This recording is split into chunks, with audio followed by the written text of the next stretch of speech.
David anxiously waited until 3 p.m. but still hadn't heard from his daughter. Worrying about her safety, he decided to call her again.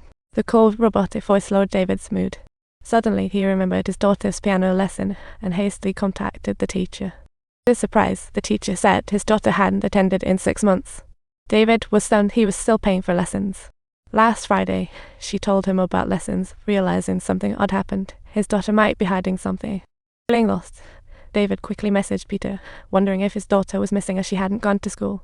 He hesitated about calling the police, but Peter said she might just be skipping school to hang out. It wouldn't be the first time. Peter suggested he could ask her friends, but David realized he didn't even have the contact info for any of them. Left with no choice, David opened his wife's computer, hoping to find some leads. Eventually, he dialed a number.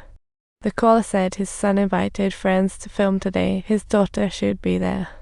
He speculated that poor reception in the mountains was to blame. Hearing this calmed David's nerves a bit. Sure enough, he received a call from his daughter's friend the next morning, but things took a turn for the worse.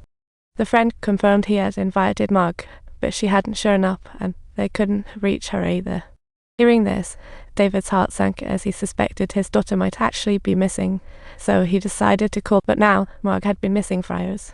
Was it too late? Anxious, a woman calling herself Sheriff Vic rang. She said she was in charge of Mag's missing person case and needed David to provide all the details. David was puzzled since he had already detailed everything when he reported the situation. So, he quickly looked up Sheriff Vic online and found she had quite a reputation. She had won awards at the precinct and even helped set up rehabilitation centers for ex-cons. She seemed quite... As he learned more, David felt reassured and narrated everything to Vic. But despite everything, he couldn't calm down. He felt he had to take action rather than just wait idly by. He found online police only had a dismal 45.4 access rate in missing cases. So he powered up his daughter's computer and checked her social media accounts, browsing through her friends list. He started calling everyone on the list, but unfortunately, no one had any useful information.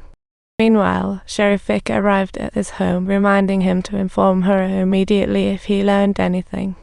During the investigation, David found no leads, but through classmates truly understood his daughter. He learned that since his wife left, their daughter hadn't even made a single friend.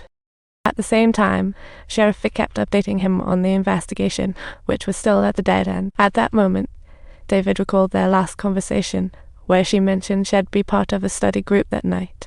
So he quickly dug through her study materials to find the organizer of the group from that night. However, the organizer informed him that the study group ended at 9 p.m. and Mark left right after. With this lead gone too, David felt utterly hopeless and didn't know how to track down his missing daughter. Just when he was about to lose hope, Sheriff Vic sent over video surveillance. It showed Mark fueling her car the night she went missing. Then she drove off toward the outskirts, and after that, she vanished from the cameras. David recalled the gas cost, reminding him of his daughter's tuition. She dropped her classes, so where did the money go? He rechecked Mark's online accounts, finding $2,500 saved but transferred out 6 days ago.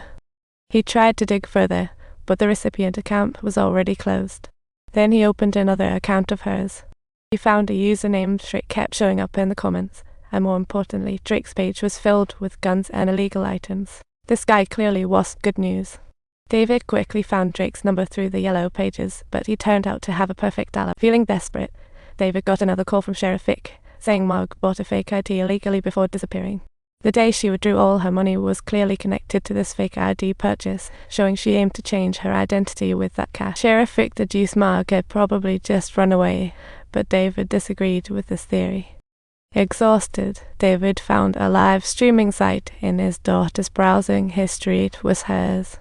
He found his daughter sharing her Wi-Fi live stream. The most active was a guy named Fish and Chips. This person claimed to be Hannah, 20, working part-time while studying due to her mother's cancer. Hannah's heartbreaking story, along with her frequent presence in David's daughter's streams, made David suspicious of her identity. However, it soon became clear from Vic's investigation that Hannah had nothing to do with Mark's disappearance. After repeated disappointments, David nearly gave up. As he prepared to turn off his computer, a video caught his attention. He noticed Mog often visited this lakeside, thinking it was just casual, but it also frequently appeared on her social accounts. David checked the map and found that the last known location of his daughter was only 5 minutes from the lake, reigniting a flicker of hope in him. After messaging Sheriff Vic, he rushed to the spot. Soon, Vic called him back.